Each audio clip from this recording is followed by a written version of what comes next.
Welcome to the ninth episode of the Masters of CX. In this series, we explore how brands are differentiating when it comes to the customer experience. Today, I'm joined by Ranju Alex, Area Vice President, South Asia, Marriott International. Welcome, Ranju. Thank you, Varun. Thank you very much. Marriott International is the largest operator of hotel rooms in the country with 148 properties and 28,000 rooms, both open and in the pipeline, right? But however, presence aside, it is tasked with the responsibility of leaving each of his guests with that indelible customer experience, and on the on the positive side of the experience, of course. And so here we're here to understand how Marriott International is delivering that great experience to all its customers consistently across its properties. So, to begin this conversation, Ranju, I'm sure hospitality industry geography is everything, the customers' expectations, as well as the ecosystem changes from geography to geography. Yes. How do you adapt your properties and your processes, let's say, to cater to the cultural nuances and the customer expectations in each geography? Sure. Thank you, Varun. Actually, Varun, it's a very poignant year for us in Marriott International for India this year because we started our journey way back in 1999, exactly 25 years back, with our first hotel, which was the Goa Marriott Resort and Spa. And 25 years later, we are on the threshold of our 150th hotel. We are currently at 148, and we should be opening two of them very, very shortly. So it's actually a year of celebration, a milestone year. And this growth, like you rightly said, has happened because we believe in giving customers, our guests, the experience that they deserve. And we have taken it step by step to different levels. I think the main when you are spread over more than 40 cities and when you have 148 hotels, the main concern that we always live with is, are we being consistent in all 148 hotels in terms of customer service? Does a customer walk into a Marriott hotel in Bombay or Delhi or Bilaspur or Coorg and have the same experience? To stitch together this story, I think the first thing that the company actually focuses on is basically cultural sensitivity as a core pillar. That becomes our mainstay. And all that we do, the trainings that we do, the hiring that we do, the experiences that we create, the experiences that we curate for our guests are around this pillar of cultural sensitivity. We know that people do travel to experience the local culture of that place, be it food, be it uniforms, be it little amenities in the room which talk about the particular region. We go through every point of experience of a hotel in that particular area and curate it according to that. So when you walk into a hotel in Calcutta, the uniforms will have an element of a cultural aspect there. The amenities that you get in the room will be very local because people want to see that. They don't want a standard amenity in every single room. So much so that even the design aspect, when the hotel is being built, has a lot of cultural and local nuances to that, the regional nuances to that. So it does not just begin with a uniform or a food that becomes the mainstay of an experience of a customer, but it begins right from the time that the hotel is being designed. So we are extremely mindful of what people want when they travel to a particular city or to a particular Marriott brand in that city, and then we curate everything around that. We are extremely high on community engagement, Varun. We believe as a company that is critical to our to a sustainable business model. So you will find us doing a lot of events, engaging with the local community, whether it be CSR, whether it is customer engagement, whether it is experiences. All of that are threaded into the experience that a hotel curates. Now, in the world that we are in, I think we have the difficult job of matching technological advances with personalization. So on one hand, people do not want too much of interaction. They want everything at the on their mobile, right? Or on their laptop. And yet, when people walk into hotels, they do want certain levels of personalization that happen. So I think we are trying to balance that. And whilst we have to be very technologically advanced, which Marriott hotels are and continue to work around, we also have to balance the personalization bit that we do. In fact, technology helps us a lot in being personal, because today a Ranju or a Varun can travel to any Marriott hotel, and the person checking you in can see your profile and tell you what are your likes, what are your dislikes, what is it that you prefer, and make your stay highly personalized. So we were working around that, and that I think is our overall approach to creating an experience in a Marriott hotel, whichever city you are in. Fantastic. So what I'm hearing is, there are certain pillars of customer experience that you adhere Yes, to. You do yes, adhere to, yes, you know that your property has to suit that, match that cultural nuance, yes, hotel room. Then yes, you are also looking at technology and data to provide that personalization, but it has to be balanced because yes, you can't overdo it on that front. yes. I would love to know what are some of the specific initiatives you have piloted in the last few years that have, gained immense traction across your properties, and you're excited to take forward. Sure. I think the first thing that we are extremely proud about, Varun, is our loyalty program and the benefits that come with that. In a lot of ways, we have been the market leader in innovating experiences, driving loyalty. And when we say loyalty, it's not just about signing up members, but in a way to engage with members in a way that they continue to use Marriott hotels all across the country. So I think loyalty has become a huge pillar. We have the most popular loyalty program. We won a lot of awards. And the idea is to keep engaging our loyalty members to continue to believe in our products and choose us over our competition. So that has been a big initiative. And the second one is, like I said earlier, is about personalization through technology, and the balancing of the human element along with the technological element. So that has been huge on our radar. Uh, in a lot of ways, though we were working on it right from the beginning, in a lot of ways, COVID has actually forced us um, to speeden up contactless and digital services in a huge manner.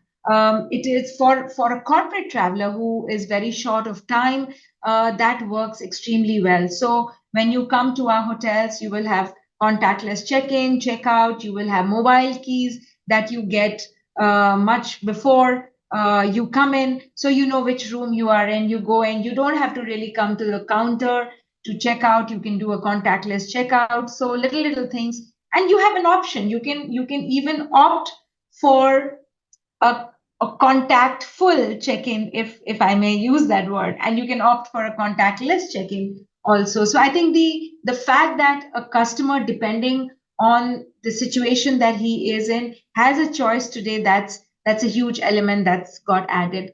The one thing that I would like to mention here, Varun, is sustainability. It's not just a fashionable word anymore. It is something that we live for. It is something that is a value system in our company. It is something that we are working extremely hard on. It's a very it's at a very nascent stage. I think everybody in this world is still trying to understand sustainability and take baby steps towards it. But as a company, we are completely committed to being net zero in a few years from now. So we are working on that.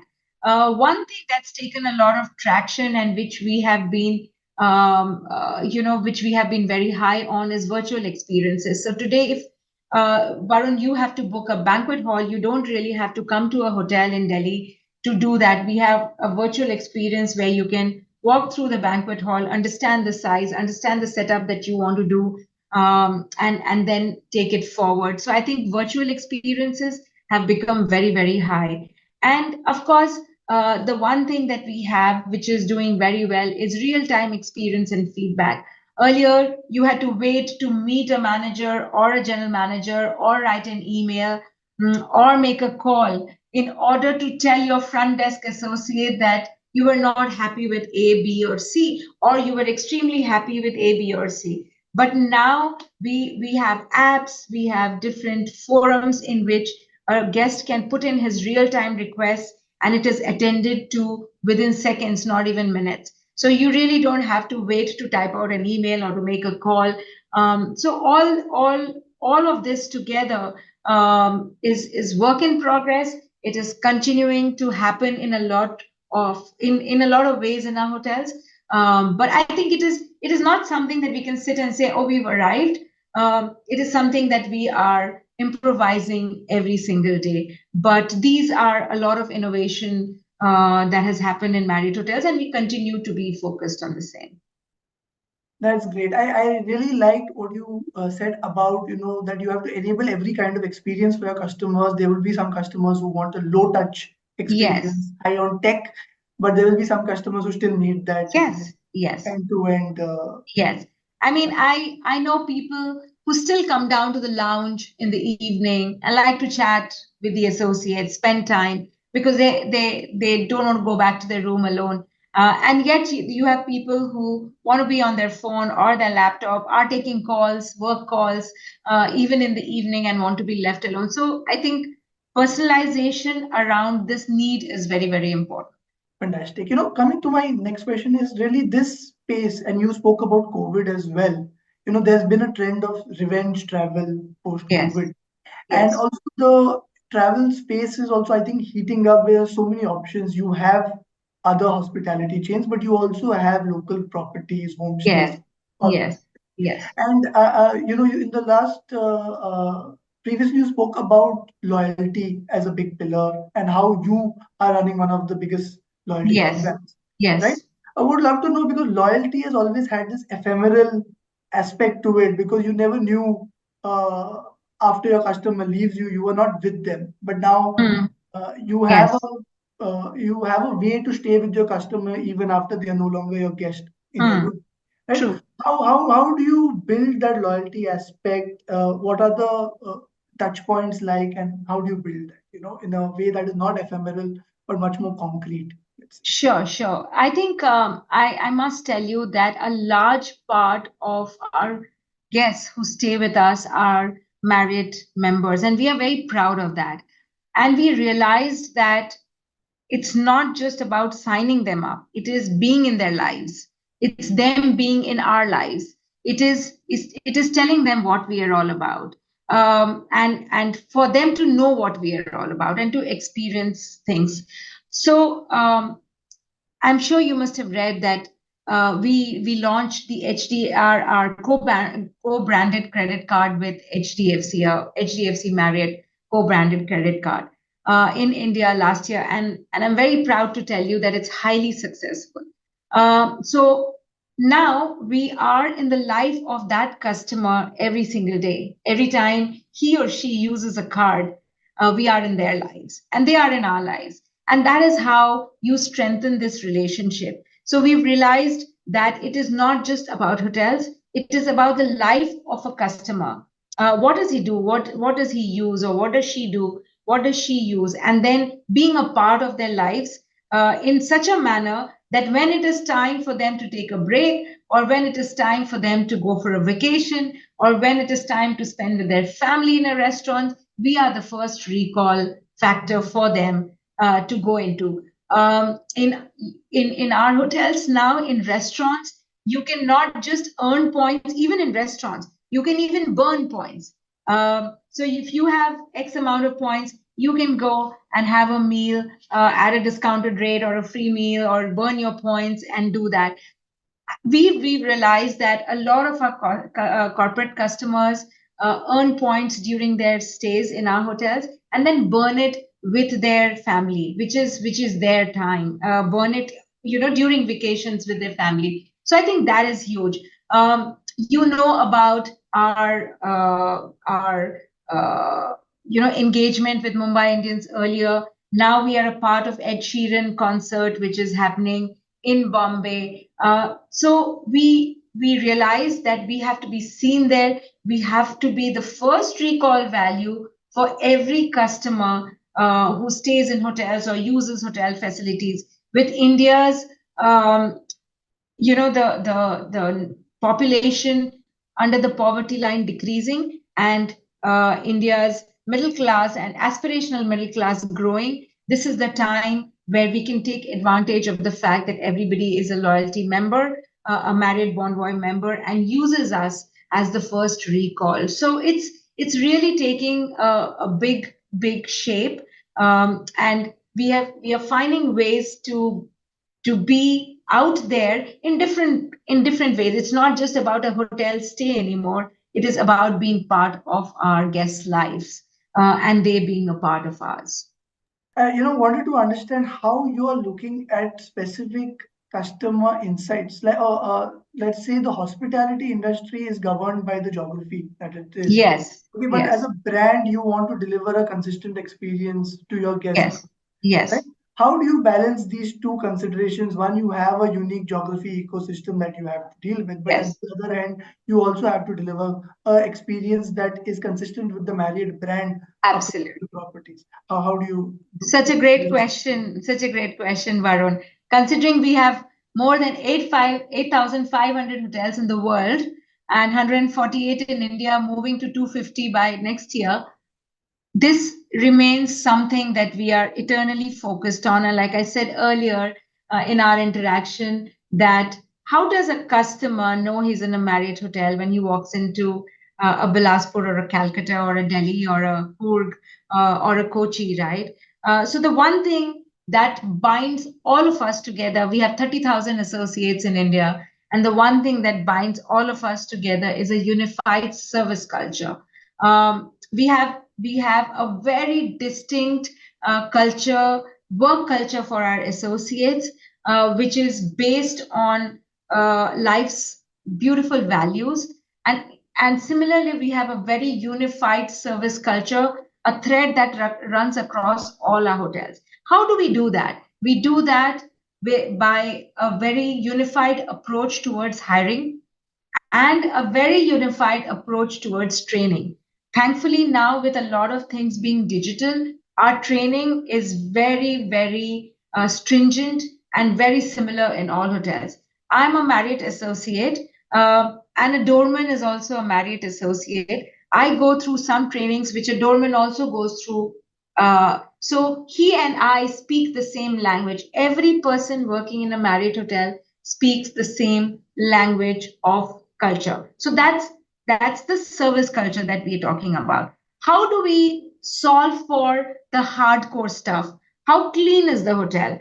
How well is it maintained? How do we solve for that? So one, we have very clear cut guidelines on brand standards, very clear cut. Uh, how many hangers are going into a room, to how is water being served, to what crockery to use, to which linen to use for each brand. We are very clear about that, and every hotel has to follow those guidelines. So the basics are taken care of. To see whether or not these basics are being followed, we have quality audits. So we in most of our hotels we have, of course, quality managers, we have training managers, but we also have audits over and above that to ensure that these are being followed. And most of these audits are unannounced and mystery audits. So there's those checks and balances are there. This is an external check and balance in addition to all the internal checks and balances that we have. Technology, of course, has enabled us to have consistency in a lot of stuff. For example, crisis management situation. Every individual goes through that, and it is all online. Unless you don't go through that, you can't cross over to the next tier. So every associate has to go through that. So technology also enables a lot of training on these kind of in these kind of standards. But I think above all, everything, Varun, it is the collaboration that we all work with. We have a team above property, which is basically the corporate team, and then you have teams on property. There is a very, very high level of engagement that goes between all parties. There are checks and balances. There's a lot of collaboration. For example, if the guest feedback score of a hotel is very good, we ask the hotel, what is it that you're doing differently? And they share that with us, and we share it with the entire team, the entire 148 hotels. You might be able to pick up 4 or 5 and use it in your hotel. Another GM might be able to just pick up 2 because of the way his hotel is. And but we share all our best practical practices also. There's a lot of collaboration that goes on, because we realize that if we have to grow in the pace that we are today, the only way to grow is consistency of service and standards, and we are extremely committed and focused towards that. Absolutely. I can see that the devil is in the details in the hospitality industry, and having a Yes. process-driven, culture-driven Yes. orientation there is vital, to thank you. Just to conclude this, Ranju, in going forward into the future, do you see, customer experience is always evolving, right? Hmm. Do you see one customer experience trend being particularly relevant to the hospitality industry and to Marriott? Varun, I feel the way all of us are, and this is particularly keeping COVID in mind. I think the more we concentrate on experiences, guest experiences, the more successful we will be. Everybody is looking for an experience now. So it's very important that we curate. First understand our customers well. What is it that they want, and how is it that they travel? What are their likes and dislikes, and then we curate experiences in that way. The amount of guest feedback that I get in my inbox about how they have been bowled over by experiences, that goes to show the trend. And experiences, Varun, mind you, is not just in resort hotels anymore. It is also in business hotels, because we have a lot of leisure, as we call it, business plus leisure guests coming and staying. Even business travelers, corporate travelers, their experience has to be according to what they want, not according to what the hotel wants to give. Earlier, I remember our life was, oh, the hotel can give ABC services. Hotels don't think anymore like that. They now think, oh, Varun wants XYZ, and I have to curate it for Varun, though I might be doing ABC, but Varun needs an XYZ, and that's where we want to curate it. So I think if the more experiential you make the hotel stay to be, the more success will come our way. I think that's a fantastic way to sum up this conversation, is that how you're looking beyond your core product, which is your rooms and your properties, but you're also collaborating with the larger ecosystem for these experiential moments in the customer journey. Yes. Thank you, Ranju. Thank you for speaking to us today from the Masters of CX. It was lovely hearing your thoughts on how you're building Marriott International presence in India, and how you're looking at the customer journey. Thank you very much, and hope to meet you again. Thank you, Varun. Thank you so much. Take Thank care. you. Thank you.